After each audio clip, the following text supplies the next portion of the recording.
الرحيم. أولا السلام عليكم ورحمة الله تعالى وبركاته.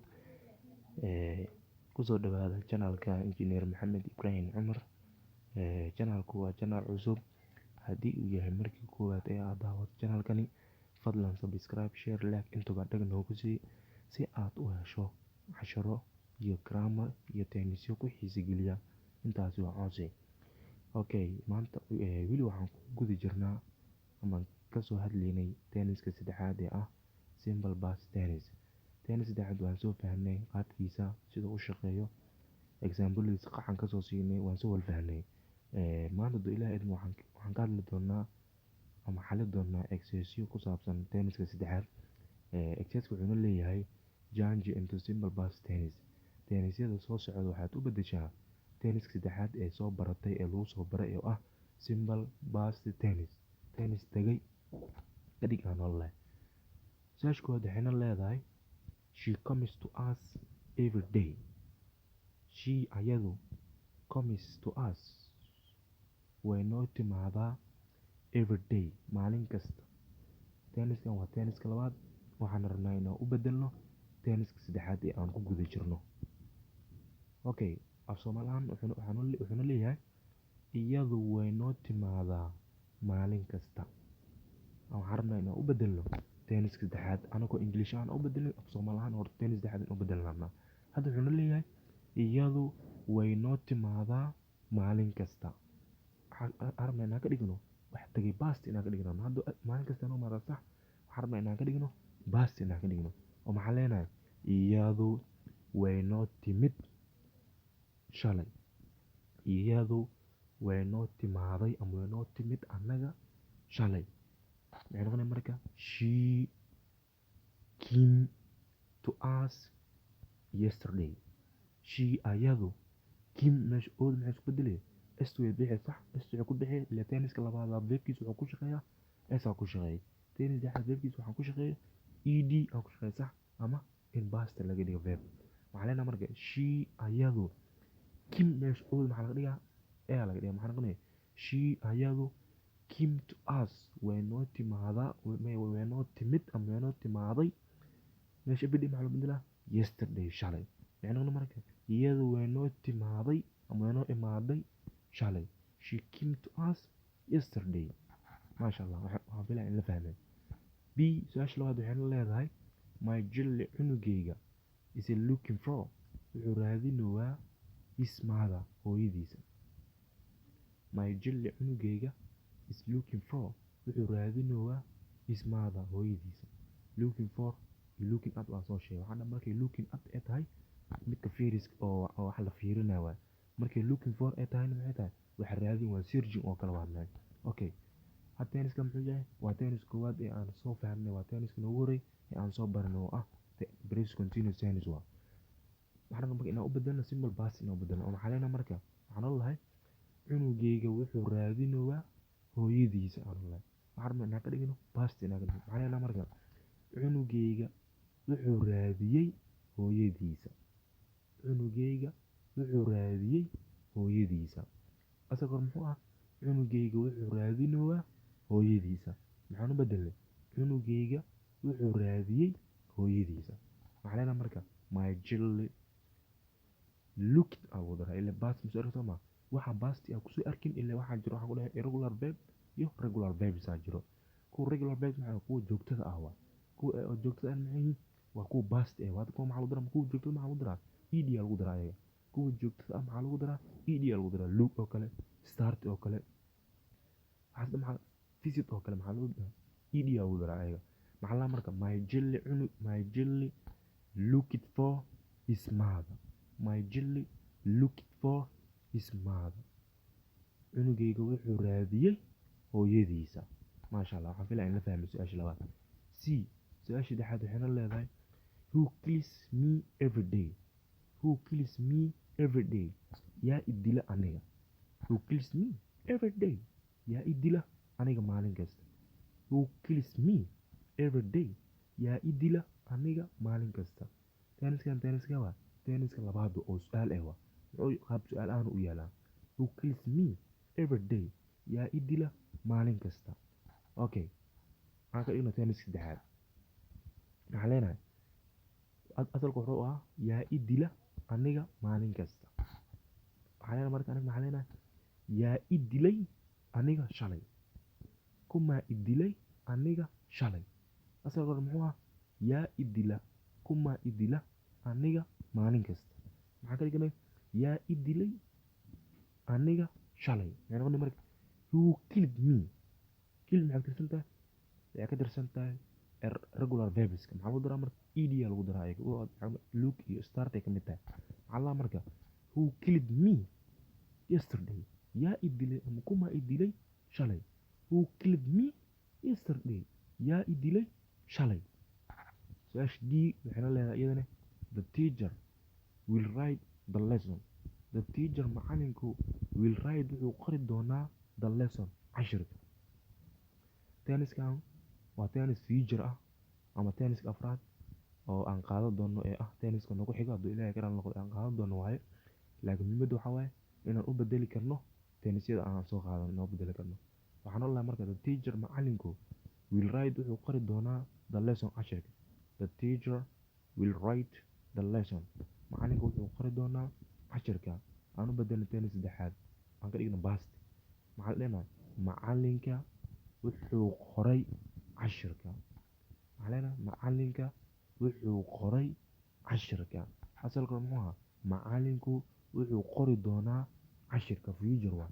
aniga maxaa ka dhigana macalinka wuu qoray cashirka shalay. macalinka cashir shalay oo qoray iyo macalinka cashirka wuu qori doonaa.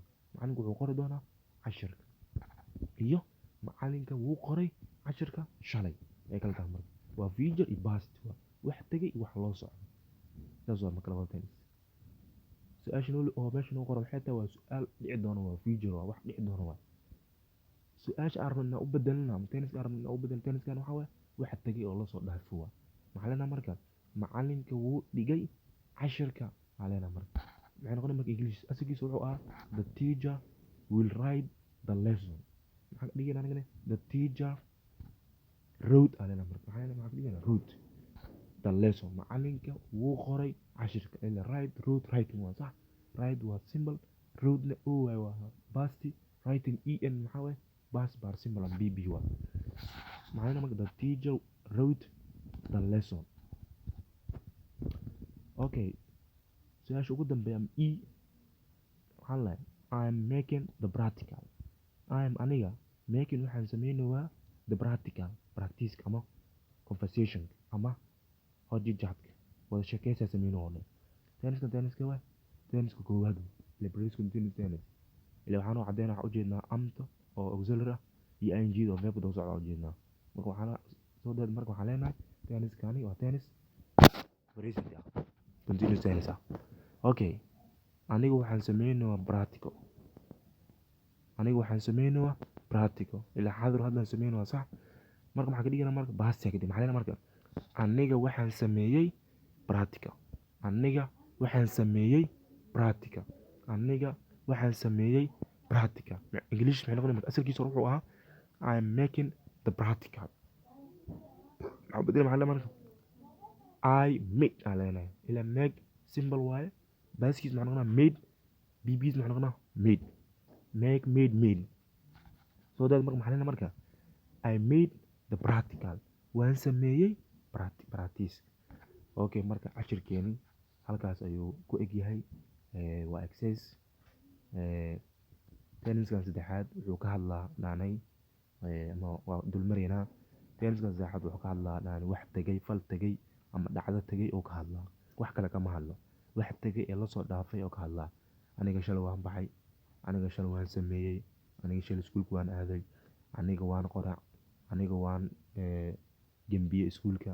wixii tagay oo lasoo dhaafay oo past ah ayuu ka hadlaa tenniskan. waxaan dhahnay qaacidadiin ama formulas waxaan dhahnay waa subject plus verb past plus object. haddii ficil sameeyaha aa keentid ku dar ama keen verbkuna waa inuu daba socdaa oo ahaada verb past ah. ila waan soo sheegnay table aan usoo qaadanay kuwa oo irregular verbs ah iyo kuwa regular verbs ah. verbi joogto ah iyo verbi aan joogto ahayn. kuwa joogto ah waxaan waa kuwa pastiga ah oo aan soo sheegnay oo ah oo took made kuwaas maxay waa kuwa pastig ah.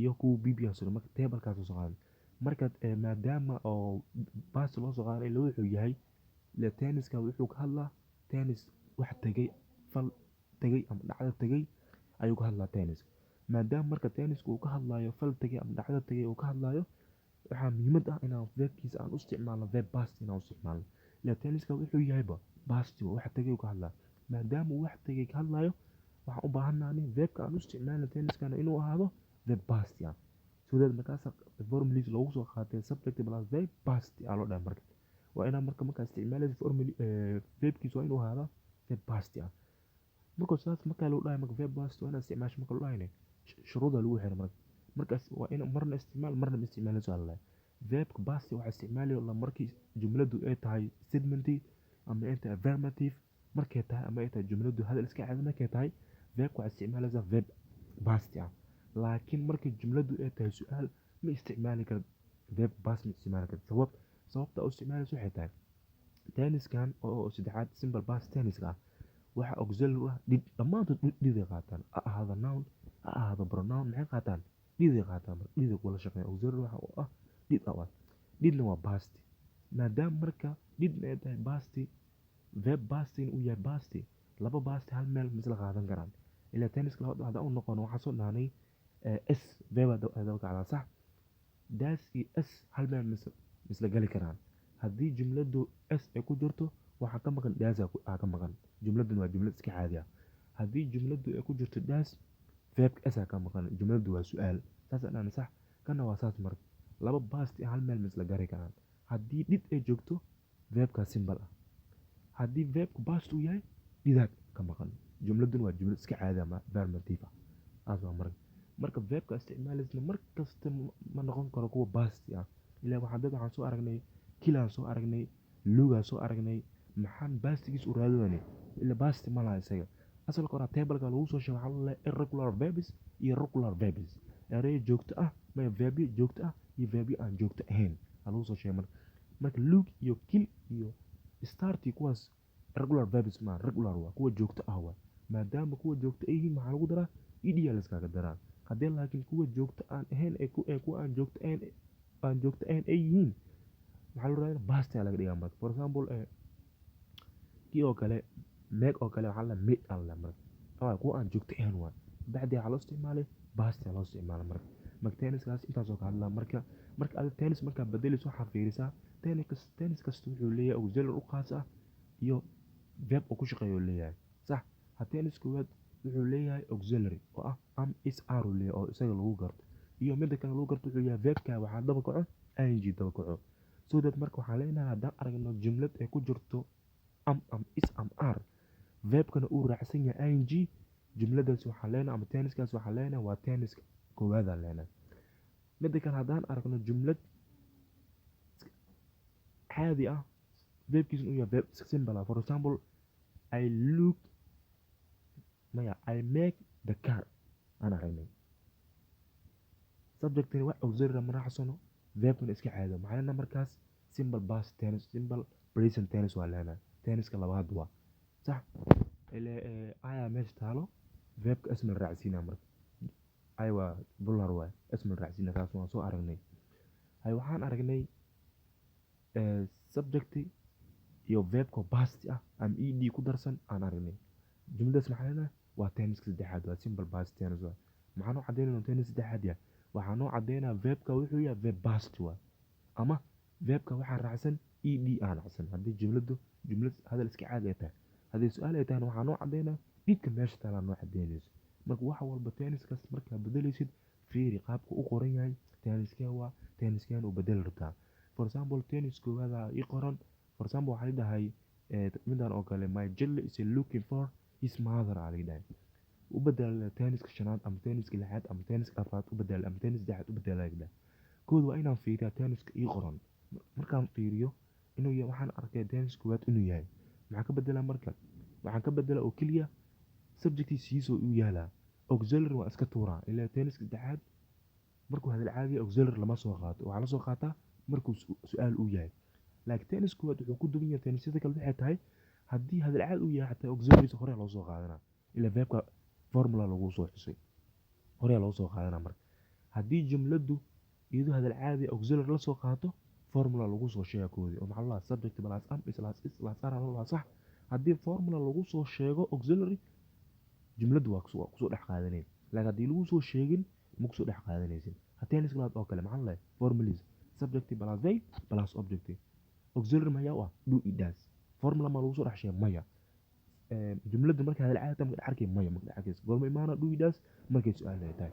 marka wax kasta tenniska markaa bedelaysid waa inaad iska fiirisaa ustaad. tennisyadu way fudud yihiin laakiin ardaygii aan ku dadaalin aan iska fiirin wuu adag yahay. tenniska aad u fudud yahay 12 tennis aad u fudud yahay balse wuxuu adag yahay qofka aan ku celcelin oo fahmin. tenniska markaa bedelaysid waa inaad fahantaa. tennisyada badan waxaa ugu dhib badan markii la bedelayo markay hadal caadi yihiin ama maya af Soomaali markay yihiin ay adag yihiin. Soomaaliya lagu soo qoraa waxaa la u bedel ardayda ku adkaataa. laakiin markii tennis lagu soo qoro oo tenniskaas u bedel wuu fudud yahay ustaad. tennisku yahay fiirine tennisku yahay markaa fahantay ka bacdi tennis kale u bedelay feebkiisa iyo wuxuu ku shaqeeyay u soo qaadanay. laakiin markii af Soomaali lagu soo qaato loo dhaho u bedel tennisku yahay u bedel loo dhaho markaas ku wareeray marka wax wal faham waa markii la xalata af Soomaali xataa markii lagu soo qaato hadalka la fiiriyaa. for example waxa la miyaan anigu sameyno waa guriga aliya fiiriyaa iska faham miyaan anigu sameyno waa guriga ardaygu wareera miyaan waxa waay tennis William soo qaadan bee miyaan aan fiirin miyaan waa su'aal miyaan iyo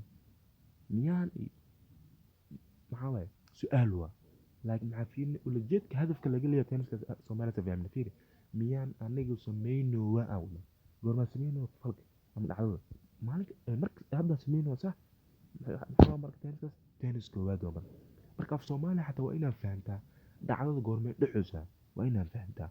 marka tennisyada aad u fudud yihiin wuxuu fudud yahay ardaydii aad ku dadaashaa practice markaas practice badan sameysa.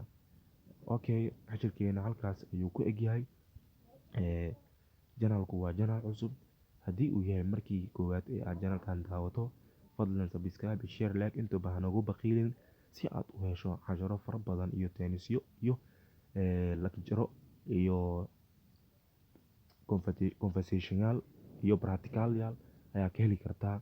marka fadlan waa codsi janaalkani hala kala kiciyo subscribe dhaca lagu siiyo like dhaca lagu siiyo share dhaca lagu siiyo si adigina u noqotid arday diyaarsan ka diyaarsan dhan kasta haddii ahala dhanka practice-ka haddii ahala dhanka grammarka haddii ahala dhanka tennisyada waxaan mardhow waxaan qaadan doonaa grammar qaadan doonaa had wili waxaan ku guda jirnaa tennisyada aan ku guda jirnaa iyo waxaan ku guda jirnaa iyo maahmaahay aan soo qaadanay balse waxaan qaadan doonaa hadduu ilaahay ka raali noqdo grammaraas oo aan gali doonaa grammar aan gali doonaa. sidoo kale waxaan qaadan doonaa casharo conversation aan qaadan doonaa si micnaa ardaydu ay u noqdaan arday dhisan dhan kasta ka dhisan haddii ahala dhanka practicada haddii ahala dhanka grammarada haddii ahala dhanka tennisyada.